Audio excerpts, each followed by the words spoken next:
here we are, ladies and gentlemen, for episode number 4. We're firing them out like frickin' machine guns. Yes, number we are. 4. I am Dr. Chip. I am Dr. Bob. And today, for guests for episode 4, we have Scott Avery, who I've never met in my life, and we have Stevan Carter. So tell us what you got going on lately. Plug anything you want to plug. Tell us who you are.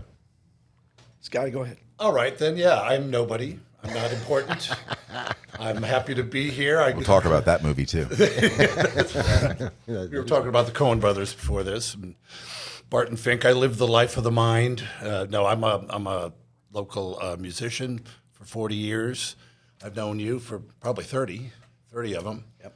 We've closed a lot of Denny's, and they never close. Yeah. And So any bands or you just do solo stuff? I do mostly solo stuff. I was in bands. Right now, I'm in a trio called Broken Roads with the right Keith and Keith and and Randy. Randy. Yeah. Oh, that's where I've seen you. I should have known. I had big hope that you weren't a musician. I thought this guy was like, I don't know that guy. Maybe You he's and not my a mother. musician. Yeah. Like we were going to have our first non-musician on the show, but Radiology, she said. It's so easy. I remain the only civilian so far throughout 4 episodes now. yeah. Have you seen Broken Roads, or you just heard about us? I've just seen like the clips of them on Facebook. Oh, okay. But I know Keith and Randy from Sure. Marquee They're- for they're- years and years. They're legendary. It's funny as I had the funniest line about Randy because I went on Thursday to see Jeffrey James of the Key Lime, Sure. And he usually plays every Thursday with Bradley, right? But for some reason Jeffrey was wearing a kilt, and Bruce tries to look up his kilt, and I go to Bruce, I go, "Hey man, be careful!" And Randy was playing with him instead of Bradley. So I go, "Watch out, Bruce! Look what happened! Look what happens when you look up the kilt! Look what it did to Bradley!" But yeah, I love those We had guys. to They're put great. them on the stretcher. Yeah. Yeah, I'm going to probably have those guys on. They're probably going to be coming on pretty soon. Plug their charity thing. Absolutely. Yeah. No, they'll be thrilled to do it. Yeah, All right, Stevan, how about you? What are you up to? Simple, hideous, nothing. That's what the show is all about. You have found you were the a second perfect home. You were the perfect guest. No, I'm busy, man. I work a lot. I'm working a lot of solo gigs. And you got the thing with Brad, right? And with Brad, yeah, working with Brad, and we got we're putting together a tribute. We thought we'd try something nobody else is doing. Right. Together a tribute, and and I'm playing at I'm across the street here at the Biscuit every Monday with the Funky Biscuit All Stars. Oh, do you do every Monday, or you switch off with Mitch? Don't you? No, I do every one now. Oh, okay. You're on Mitch, every one now. Mitch lives in Miami, so it's really Gotcha. tough for him to get up here on Mondays. Gotcha. Especially when He's start- amazing, dude. That guy's a He's monster player. He's ridiculous. And when you say tribute band and tribute of, Billy Idol. or you're not, I didn't know if you were Yeah, allowed we can say to that. let the cat out of the bag. Yeah, it's like not like anybody else is going to go, I hadn't thought of that. That's Billy Idol. Last night it was a dance. So, what is Brad doing during the day now? He used to do real estate, right? And what is he? Yeah, he's still into that. Oh, okay. He works for. I was surprised he couldn't make it during the day because if you're doing real estate, you can usually make your own hours. He works during the day for I guess I can say it. He works for a painting company during the day. Okay, so he's got a real job, and Yeah, he's got a real job, and between that and working at the Biscuit on Mondays, and I'm still playing at Aruba twice a week, and play at the Briny, as does Scotty. Yeah, you're busy. You guys that can play solo stuff, there's no shortage of work for you guys down here. I don't see you guys ever running out of places to play. The autonomy is really appealing. Just you can get called to show up in 5 minutes. Not only that, I mean, even I had a buddy of mine. We just talked about this guy, my buddy, piano guy. That he says he used to just go to places and say, "Look, I want to play your bar, restaurant, or whatever." And they go, "Okay." He goes, "I'm going to set up. I'm going to do an hour worth of music. If you like me, give me X amount of money, and I'll do another set or two. If you don't, I'll pack up and leave." He says he never left. That's confidence. Whatever happened to the dueling piano bar scene? Is that still a thing? Do they still do that? Absolutely. Yeah. Absolutely. And is it still mostly just like rowdy, raunchy, kind of like John Valby piano songs, or Pretty much. Yeah. We have a friend who does that for Dean. Dean Madonia, he's up in I remember. Kalamazoo. I remember when that album Dirt came out. I think I was 14 or 15 years old, and it was one of the most shockingly hilarious You know, it was that and the Jerky Boys. It was just like nobody just really thought to do it that hard that way. But yeah. And I still find him on he still does stuff now. I've seen him on YouTube, and he's getting up there in years. Oh, who's this? John Valby. Oh, right. Yeah, I don't know who that is either. Oh, you would if you heard him any John Valby song, you would immediately recognize him. What is it all like? It's all drunken bar songs where he's extremely lewd and lascivious. You know, like Barnacle Bill, and very. Racy lyrics to say the very least. Yeah, and Halt the Moon, they do a thing where they play the fight songs from the competing colleges, because there's usually a lot of college kids there. During spring break. And they keep bidding for them to stop and play theirs, so they can make $1,000. Oh, yeah. In a half hour. Right. And they're doing I currently live in Gainesville, and so I get the feel. The college. I've never lived in a college town before, boy. and this is. The college owns that town. Anything there is, if it's not directly related to the college, it's indirectly related to the college. And it's funny, you can always tell when like spring break or anything, because when you go to Walmart, it's just nothing but ugly people, and myself included. But like it's just your regular Walmart crowd, But when I first moved there, I went around the corner one day and I literally saw a 9. Like a 9 on a scale of 10, out in the wild, in public, all by herself, shopping for no reason, because somebody would have done it. I heard they got her. It's all right. Yeah. Probably. It's probably been returned safely, but it's very different from your usual Walmart shopping experience. Oh, and of Lord. course, the traffic turns to nothing when all the kids leave. Oh, yes, summer. I think the population goes from like 130,000 people to like 20,000 people. Have you ever tried to go to a gator growl? I have not. Oh my God! If you ever get a chance, I don't live that far from the stadium. That's one of the dude. I saw Rodney Dangerfield when I went to college there. Gator Growl. That was the most insane show. Imagine Rodney Dangerfield doing one-liners in front of 60,000 freaking screaming kids. He probably killed it. Oh, he murdered it. It was guy was insane. so good. Yeah, he I drive past murdered it. Tom Petty's old house every day. Oh, really? Yeah, it's right there by the school. It's been turned into an Airbnb. Nice. I don't know exactly what, It's one of the worst corners in the entire city. Like, you might think, oh, how cool. I'm going to stay where Tom Petty lived. Yeah. I hope you don't ever plan on pulling out or into that driveway. Is it a crack house now? Or? No, it's right. It's just a really, really busy intersection. It's 3 blocks from the main entrance to the University of Florida. Right on 441. He used to live in Micanopy. Yeah. You ever heard of Micanopy? I've been there. It's actually kind of a quaint little town. You have not been to Micanopy. I have been to Micanopy, and it's where they filmed. It was one of those. I think it was called Doc Hollywood. It was a Michael J. Fox film. Oh, no, that was Mount Dora? No, I think it was. that I think it was Micanopy. Yeah, where he plays this Okay. like Beverly Hills plastic surgeon or whatever. Yeah. And that town is the population is only like 450 people. Yeah. But it's because it's zoned really weird, and the actual town of Micanopy itself is like 1.5 square miles or something. That's great. I looked up these ridiculous Home of facts Tom one day, Petty. and they're stuck in my head. But I love Tom Petty. I mean, that's not why I moved to Gainesville, but it's a happy accident. Yeah, Mount Dora is another movie town, and they painted the whole town pink. I wish I could remember the name. Isn't Mount Dora in North Carolina? No, Mount Dora is on the West Coast. Oh, I'm thinking of Mount Airy. Yes. Where I think that's where they filmed Andy Griffith's right. show. Mount Yeah. Airy is, yeah. My dad was a huge Andy Griffith fan, and I've seen every episode a million times. Way better when it was still black and white. Yeah, when it went color, it's absolutely. like, And they were all single. Everybody in the show was single. Mayberry? Yeah, they suddenly went in color. colors? I don't think I've ever well, seen it was then it was I think they called it Mayberry RFD, but they did like one or two seasons in color towards the end there. They were grasping for it. Aunt B in color.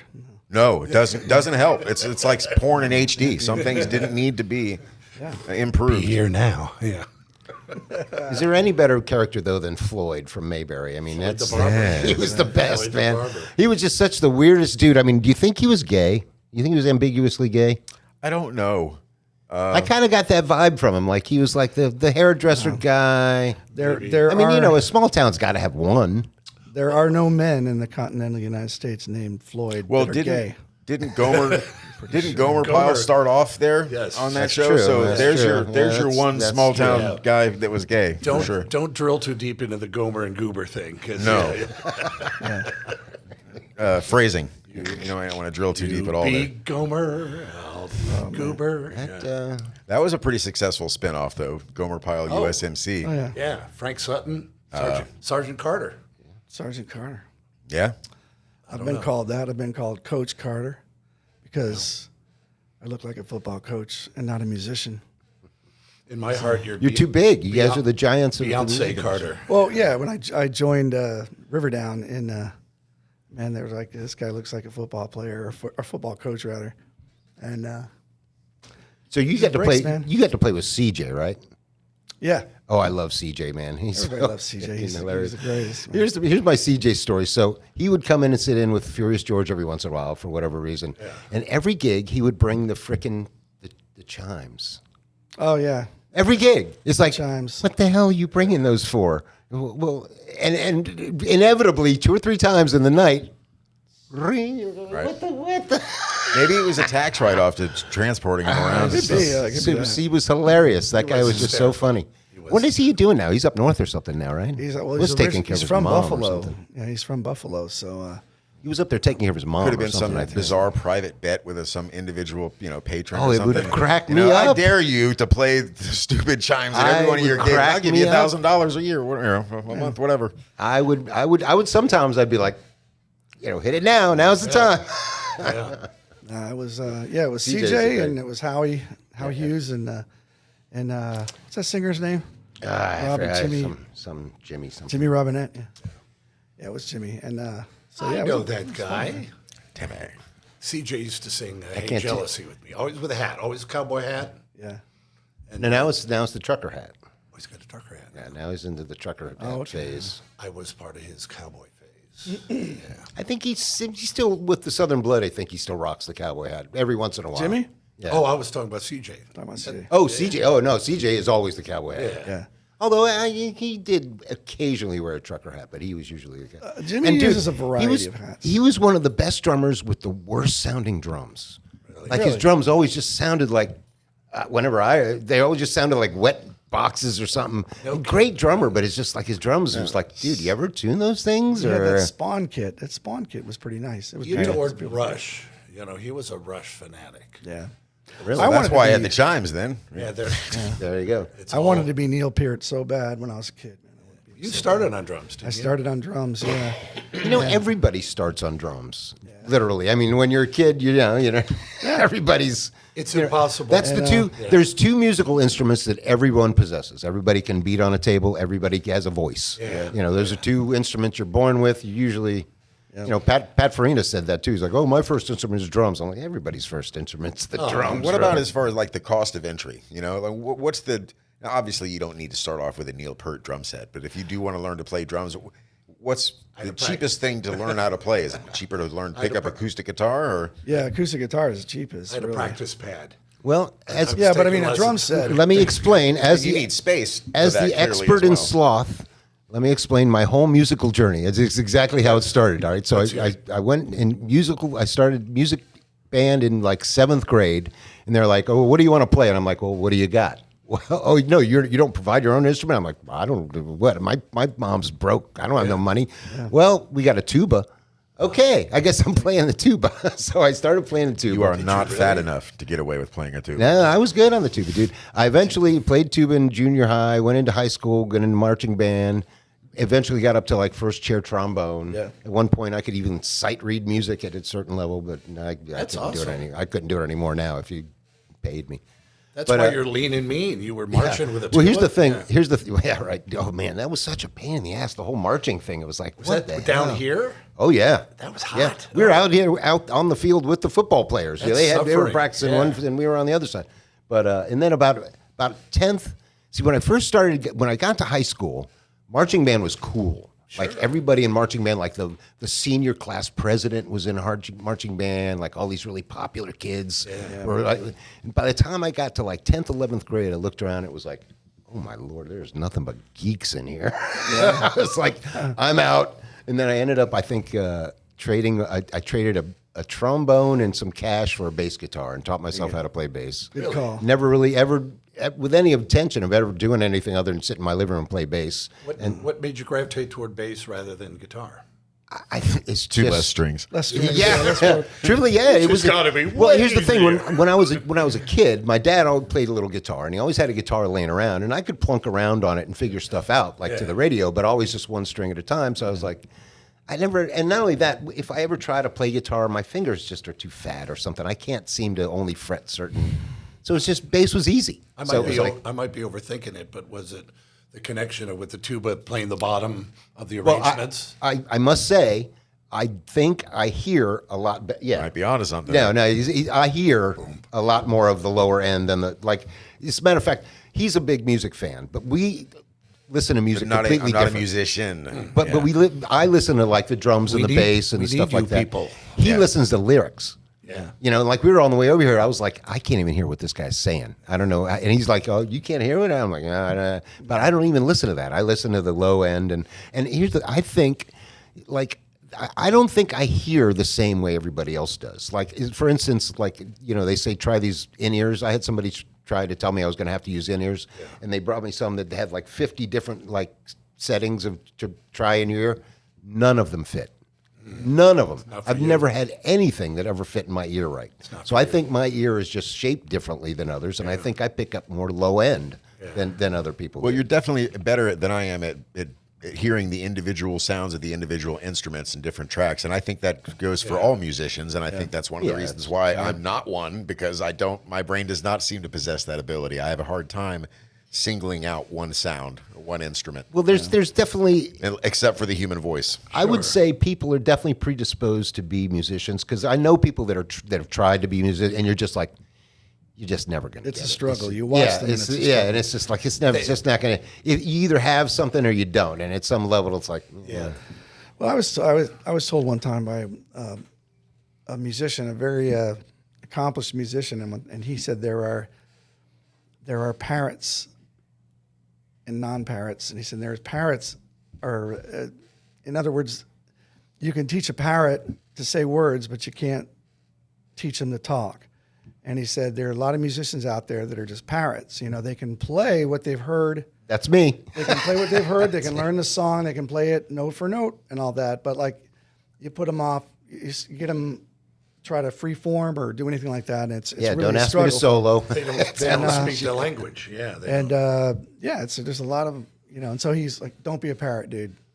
I'm a parrot. yeah, but I'm a you know, parrot. there's some great parrots. I'm a though. parrot. There's great I mean, I can. parrots. Here's Yeah. the thing, though. If I'm you not one of them, if you but, give me an original song, I can come up with a good bass line, good drum parts, or something like that. And I think that's my hidden talent. I think I should have been a producer.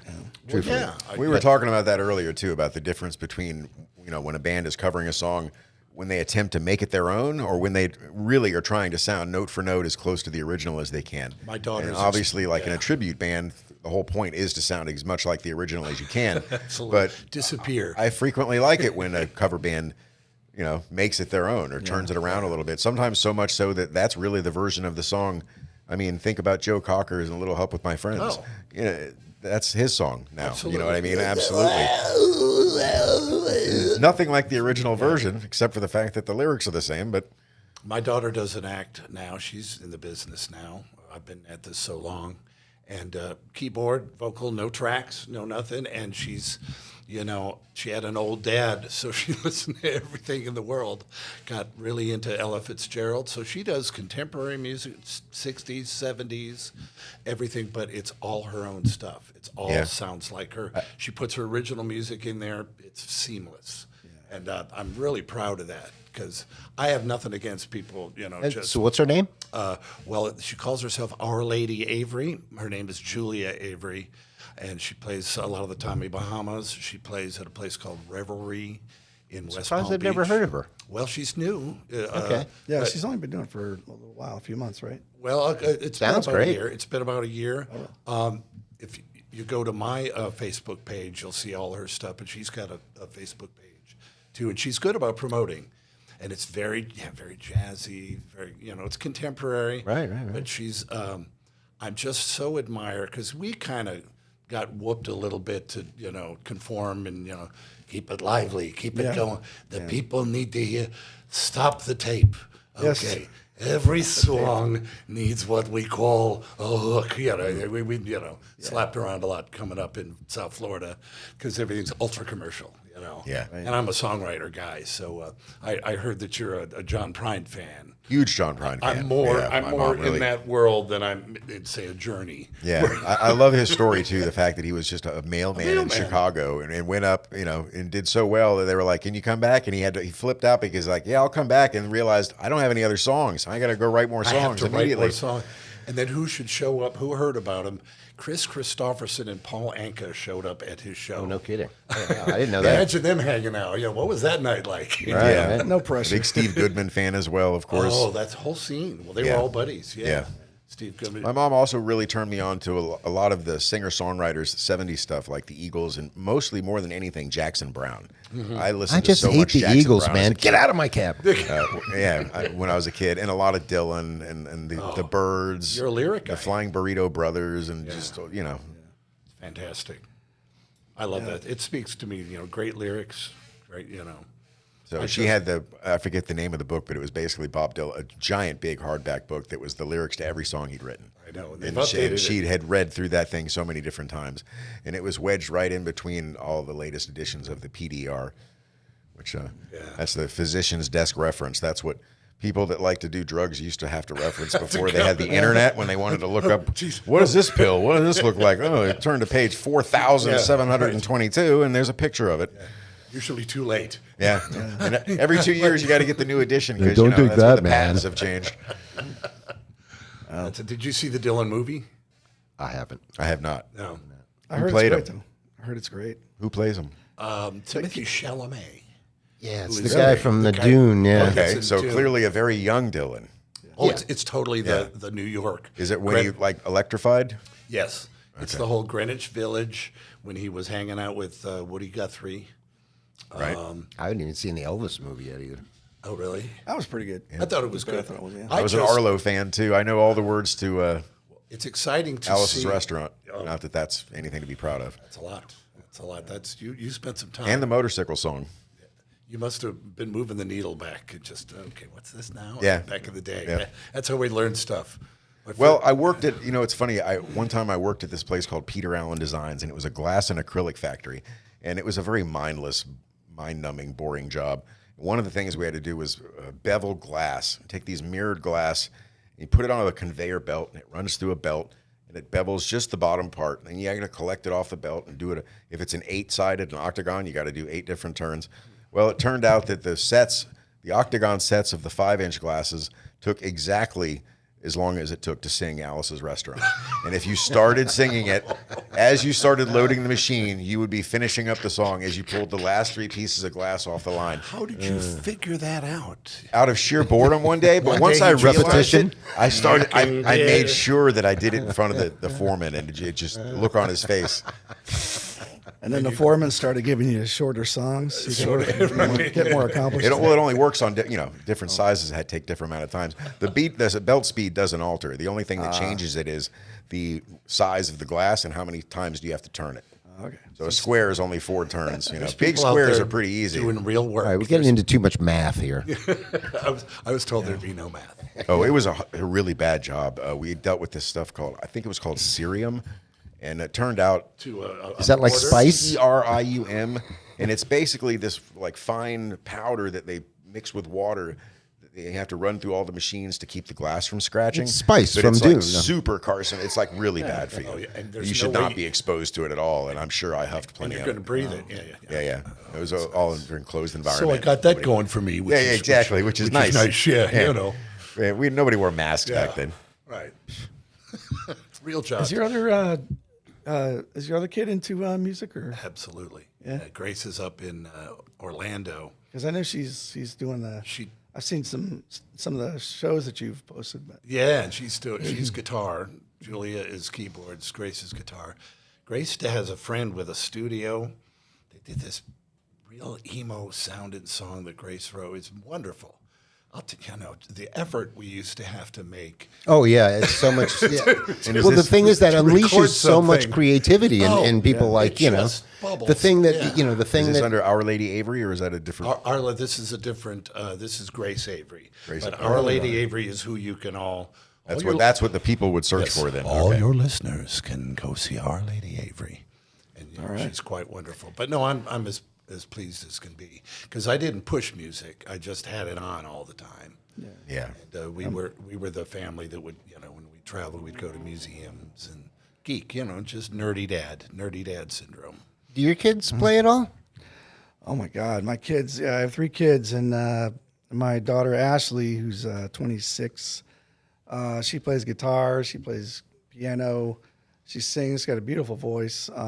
She writes songs. She's been doing it ever since she was a kid. I mean, when she was 3, I have a recording of her singing "Twinkle Little Star" perfectly on key, and with a slight slow vibrato. Twinkle little 3. star, Oh my Lord! are you? And That's hilarious. yeah, she's always been musical. All 3 of my kids, and my She was son. working in saloons at 3. Yeah, 3. And then my son Alec, he's 24, and he's a hell of a guitar player. He started playing. That's right. Yeah, I've seen clips of him playing, I think. Yeah, man, he can play, and he's got beautiful feel and all that. And he used to text me like at midnight, "Dad, are you up?" Yeah, of course I'm up. And he would say, "Can I come by?" So he'd come over to my house, and he'd plug into my amp and just practice, and we'd talk, and then he'd play something really cool, and I'd be like, what was that? Show me that. Practice till the neighbors start banging on the wall. Yeah. And then and my youngest Ariel, she plays piano, she can sing, she's a super talented kid. She's more of an artist on paper, a visual artist. But she's got talent. Now, do they actually? Is there art done on paper anymore, or is she a digital artist? Nah, she draws. Okay, so actual She's on paper she's artist. actual, yeah. And and she's great. She's gotten so good at it. And so yeah, it's great when your kids. That's another thing where the internet and the technology. If she can draw that well, she can draw on a screen. Yeah, she could be a and- digital artist if she wanted Right, to. She right, just yeah. doesn't Blows your really mind. want to yet. She doesn't want to yet. Blows your mind. But they're all 3 products of upbringing, sitting in the car with me when they were kids, and me saying, stuff like, wait, listen to this note he hits right here. Wait, listen. Yeah. And everybody had to be quiet in the car. Why do I just had the scene of that one from Step Brothers with the families in the car and they're singing. Oh yeah, they're saying, they're singing that. What is it? oh shit. It's the Guns N' Roses Guns N' tune, Roses right? tune, yeah. Oh, that's And hilarious. he's telling his wife, you don't even look good when you sing. It's like, what a so flat. He's made them all take lessons. Oh yeah. how much fun they had. What was the kid's name? Take it home, You wanna Joey. punch me in the face right now, don't you? How much fun they had making that movie. Oh man. God! Oh my Shit. God! Have you ever seen the outtakes? Oh, yeah. Oh my God. Lord, it's good. And I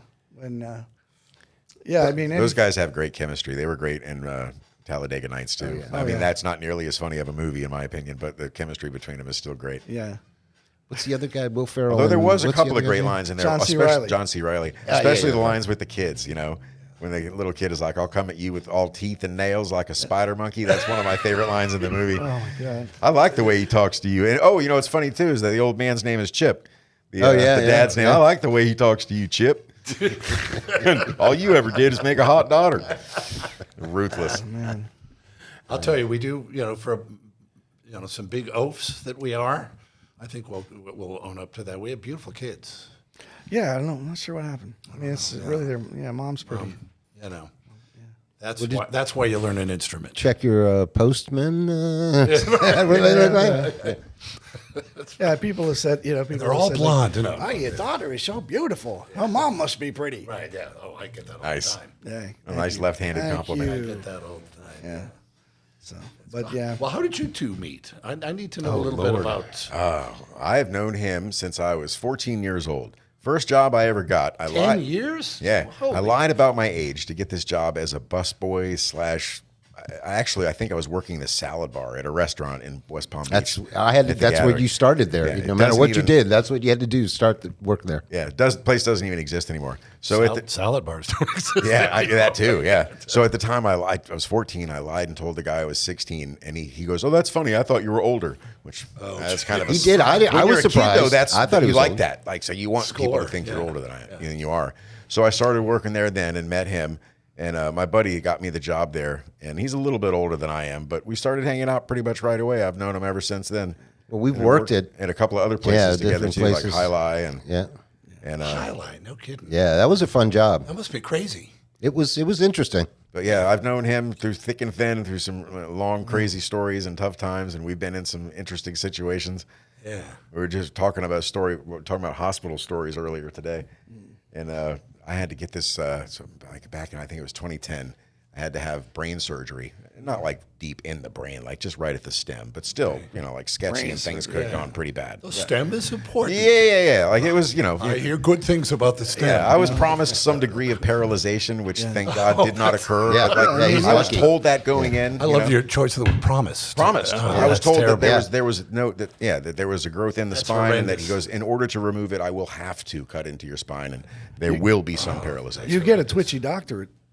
Yeah, he was a great doctor, a real asshole, but And you do technically have very some level of paralyzation, right? I have some numbness Slight. and chronic pain, but I don't have paralyzation. I got very, very lucky with that. That's good. That's good news. Wow. But anyway, so before the surgery, and again, I'm going into this thing thinking, maybe not. You know what I mean? So I'm certainly not going to not partake in anything that gives me any pleasure or delight. So I want to say it was 1 or 2 days before the surgery.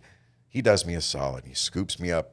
I'm sitting in my wheelchair right in front of the lobby, like by the big doors out in front of the hospital, And he pulls up in a Jeep or something. I had to climb in with the robe on, my ass is hanging out the back or whatever.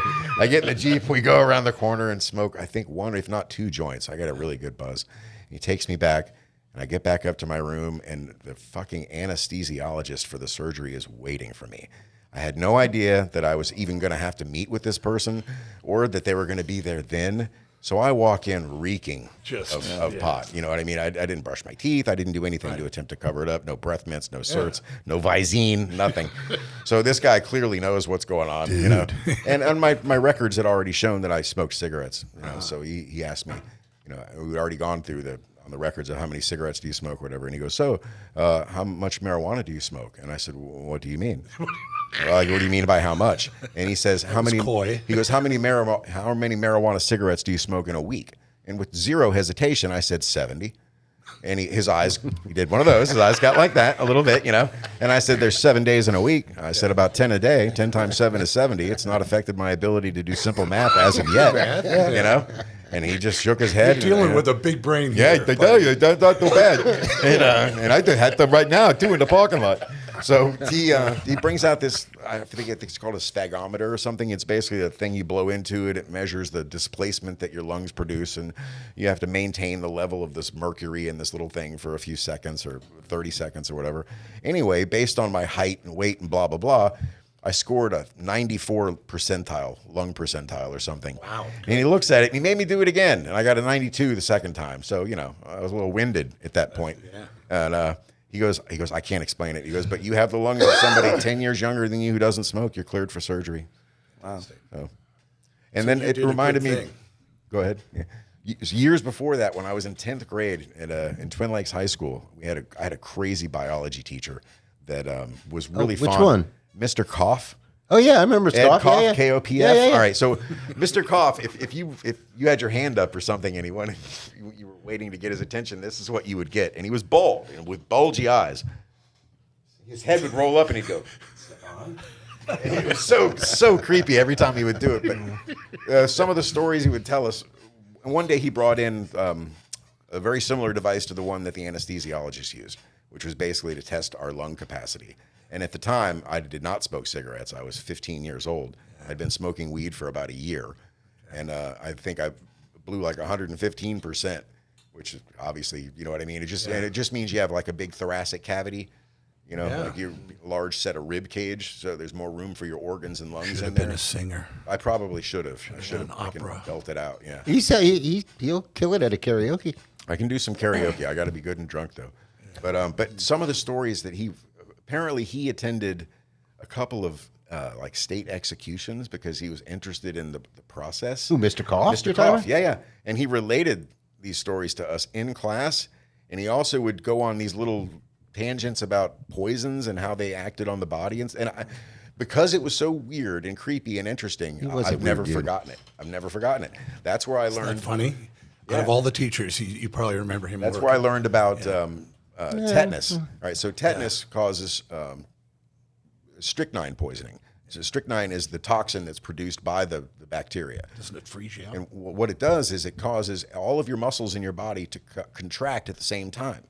Well, every set of muscles in your body it's like a give and a get. You know, like your bicep pulls your arm this way, your tricep pulls it back down once this relaxes. So a high dose of strychnine causes every dual set of muscles in your body to immediately go into a fight with each other until one wins. That's why that happened. I didn't. Yeah. So what? Kind of like being electrocuted almost. Worse, given a massive dose, what eventually happens is that your abs fight with your back, your dorsalis, I think they're called, the muscles in your back, and your muscles in your back win, and it just pulls you back until it cracks you. Your body just Your rips muscles itself apart. break you in half. Yeah, and he was just with glee. So we're trying to keep the show nice and light and happy. So what's your favorite song? No, like up a beat. And somehow we got there with the lung capacity story with Mr. Cough. But How did you get started in the business? yeah, and it all started with a psychotic Tell us 10th grade about your science first teacher. gig. I've never liked your music. It's Thanks funny. for coming. We obviously went to high school different times, the same high school. But Mr. Koff used to be the guy in charge of the marine biology club or class. I forget if it was a class or a club, but we used to go diving off the breakers. He didn't even need once a face week. mask with those eyes. He'd have been fine. You should have seen him underwater, buddy. No, I mean, I remember one time we were out at diving the reef off of the breakers, and somebody saw like a little teeny octopus, literally that And he goes, he points it out to everybody, as we're diving. Then he goes, everybody come up and he goes, that thing is strong enough to hold you down and drown you. Like Right, what? so did you ever have Mr. Lively? Yeah. Oh my, the history teacher? I think so. Yeah. Lee, I don't Lee remember. Lively. This guy every Yeah. day wore a different tie, and they were all from the 70s and really I'm not wide, picturing him ugly, for some disgusting reason. ties, real brown and really nasty. Mustard, brown. Yeah, mustard and Mustard was the big avocado 70s, green. right? Yeah. My mom had a couch that color. I think. Rust, a lot of rust-colored stuff. Right. That was, yeah. We actually have a teacher that we want to get on the show. This guy named Schumann. That He still. He just had a birthday the other day. oh, no kidding. Yeah. This guy was. He was like. He was, first of all, he was like young. He was like 21, 22, teaching high school. So he wasn't that much. He was kind of one of us. Was he a smart ass? Well, let's put it He's this a way. genius, actually. He is a genius. Let's put it this way. My best friend Way used to. overqualified. My best friend used to tell me all the time, like, "Hey, let's go to lunch." I'm like, "We don't have a car." He goes, "We'll take Schumann's." We would steal his van. He had a Volkswagen van. We just steal his van and take it to lunch. He was good with that. Yeah. Well, what's he gonna do? So what was he teaching? He was a physics teacher in Earth space science. Yeah, he taught me Lively physics. was hard to forget too, but not as because he was creepy like Koff, but because he had such weird idiosyncrasies and mannerisms. He would every time he would talk about the assassination of Caesar, he did this like he was pulling a trigger of a gun. 44 BC, 44 BC, and he's always like, "I'm pretty sure it was more, Right. Yeah. Follow Rome, 410, 476." So you just repeat the numbers over and over again until you can't. Well, he not was on know the it. spectrum, but Well, I was gonna say, was he Rain Man or? He was a little bit like that, and Oh shoot, that's right. I forgot to ask Crazy Dave if he was on the spectrum. he made everybody put all their books and don't stuff you think? in the back of the room. It's just us guys. No one's, Don't you think everybody's on some kind of spectrum? Of course, yeah, The absolutely. more why I they know, call the it- that's older why I it's called a get, spectrum. the older I get, because somebody was, I know, over 1,000 songs, and somebody came up to me at one of my gigs, and you're kind of Rain Man-y. And I'm, oh, that's funny. Yeah, But then definitely. I started Why would thinking somebody about- even say that? I to you? started thinking about it. Just go over there where there's 5 tiles across and 10 up, and just sit down, and that. Yeah. What the thing in our society is, why does anybody think that's something you would just walk up and say to somebody? Like, you're kind of Rain Man-y. Well, like something I would say to him. it's somebody- like, hey, that guy's kind of Rain Man-y. But you just walk up to somebody and Yeah. say that. It's like, what the hell's we wrong were with you people? familiar. We were, she had come in a lot of times. Well, we I were try to have a performing. very interactive Oh, okay. So show. she knew you. So it's it's People not- feel like they Not can a- say not a things to total you when stranger. I you're don't mind performing people, that they wouldn't say to somebody just on Oh, the absolutely. Absolutely. And there may have been drinking involved. That's possible. Normally, I wouldn't drink. I think Stevan will back me up on that. There we go. Here we go. 100%. What's the craziest thing you've ever seen from stage? I'll go first. First, I used to play in a band called Serious Jones, one of my very first bands. Very soulful singer. He sounded just like the guy from Blood, Sweat, and Tears. We were doing a song by the Allman Brothers called "My Cross to Bear." Okay. The song, organ going, everything. It's like being in church.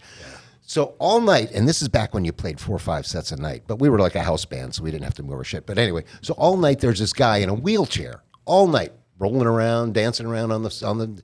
We started doing this song, and it's getting into it, and this guy's getting into the song, and he wheels up to the front of the stage, and at the climax of the song, he stands up out of his chair. We're like, oh shit! I thought you could stand the whole time. Power of music, man. Power of music. He healed him now. But, all right, so go ahead. What do you got? Oh God, there's so many, but the one that really leaps to memory is I played at the Elbow Room for years back in the '90s and early aughts. That's a hot mess waiting to happen. Yeah, man. So I'm playing at the Elbow Room, and there's this guy. I'm up there, in the middle of a song, and there's a guy with his back to me. He's like, I'm back here, and he's facing the bar this way, and my friend Tom Cooper's working the bar. And Tom's in the shit. You know, he's got people all over the place, all over the bar.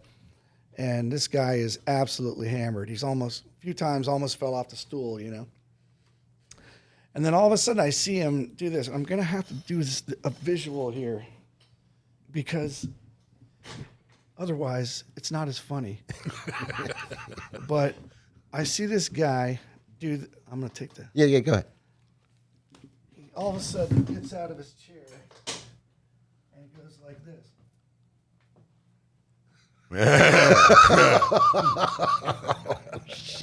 So I'm. Sorry. Like a bull in a china shop in here. Making friends. So he stands up and does that. And so I'm yelling at the bartender. I'm like, Tommy, hey, Tommy. Tommy. And finally, Tommy turns around and goes, what? I'm like, Get him up. and he goes, what the? He goes, run. He leaps over the bar, grabs the guy, drags him outside with a little stream of pee going in the air as he's driving. Still going. There's a little stream of pee going around, and he drags him past the stage. And I was like, make sure you take care of your bar staff out there, everybody. But he was You can see really there- enjoying your music, though. Yeah, this dude was like, oh yeah, that was pretty good. That was pretty crazy. Oh, God. And I have a similar story, kind of. I have a lot of similar stories. But when I was playing down on the keys, this is the early 80s. We were kids. And so we didn't have a whole lot of experience with audiences. And I think we're playing the Brass Monkey Marathon, perhaps, or somewhere in Isla Morada. We were kids. And a man walks in, a small man, with no arms, but hands on his shoulders. Flippers. Flipper.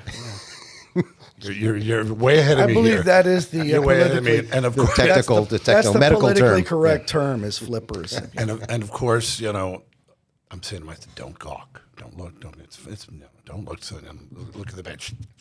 You know, just keep playing. Don't be rude. You know, have some empathy. You know.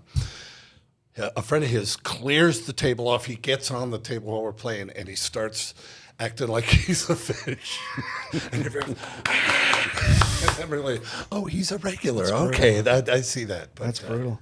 They call him Aquaman or anything? yeah, like a turtle. I think they call him turtle. Turtle. There you turtle. go. And, I was at this gig one time, and my friend Chris is a drummer, and Chris and I were standing on the stage. It wasn't during a set. We were standing up on the stage, and there was a table nearby, and this couple walks up.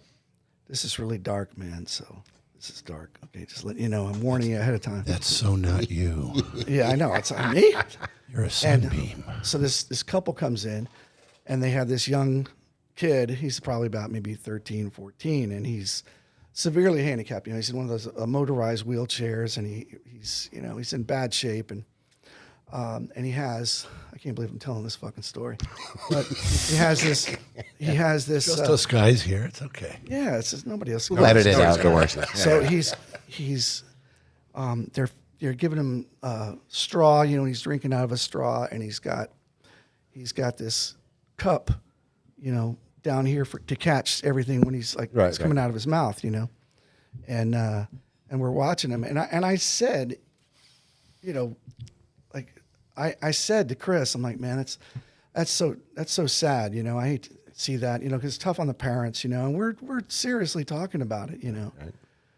And I'm like, it's, and Chris is like, well, yeah, one thing he doesn't have to ever worry about, he never has to worry about, like getting his heart broken by a girl and all this stuff, all this shit that happens to us, he doesn't have to worry about that, so. Got it made. Yeah. Yeah. How's that And a good thing? But And I said, well, really the only thing he has to concern himself with is my drool cup firmly in place? And Chris did exactly what you did. He stared at me for a minute, like, it's like, dude, you're going to hell, man. What the fuck is wrong with you? and I to was be like, even also dark too, I guess. But do you think if you're in need of a cup like that you're even aware of its placement or? yeah. I mean, at that point, honestly, It's all relative. yeah. And to revisit a question from episode 1, can that guy vote? No, all right. Yeah. Well, anyway, yeah. You made me listen to a song. You made me listen to a song. What song is that? That I might not have heard because I'm old. Lady Gaga and Bruno Mars. Oh, yeah, that's a great song. Die with a Smile. Yeah, yeah. I was surprised. You were right. Yeah, it's a great song. And they sing their asses off, and it's got major seventh chords. It's a new song. Major sevenths. With major never heard it? seventh. No, I Check haven't. out Die with a Smile. I It's, probably have heard it because my youngest daughter, hijacks my Bluetooth. In the but car and it's she a nice listens. message. If it was the it's a great song. if it was It's the a end, waltz. if it was the end, right? I want to be with you, and it's got like major seventh chords all over the place, which are Insanity. for people who are not musicians. Very kind of a '70s kind of wistful. And did you see the video? Did you watch the video? I was driving. I was listening, so I didn't. Because I there's that one part where she's singing and she's got the cigarette stuck in her mouth, and it's just so odd. It's Don't like do that, kids. right, yeah, like that. When is that? Why is that cool No, again? that's Now not they're trying cool. No. It's never cool, but truthfully, it might be better than vaping, though. yeah, I don't vaping's think. so bad. That's bad too. I know the whole thing is vaping was supposedly to get people to stop smoking, and it turns out it might be Well, the worse. guy, there was than a guy. smoking. How can we get poison in these kids? How can we? They're not smoking anymore. I think they'll smoke this. They want to Bob, what do you eat. They think? want to eat healthy. How can we get our chemicals and our poison in the I've kids? been maintaining since day one that vaping is going to turn out to be worse than smoking. And my argument then is the same as hurts. my argument now, which is this. Yes, obviously smoke is bad for the lungs, all right? But as a human animal, we've been here evolving for, at least 200,000 years in some form or another. We haven't been smoking all that time, but there's been a lot of forest fires. And we've been using fire to cook our food for a very long time. The human body has been exposed to smoke in one way or another for a very long time. Yeah. There's nothing in nature that inhales oil. There's no situation where you're going to find yourself as a hunter-gatherer inhaling propylene glycol. And they don't.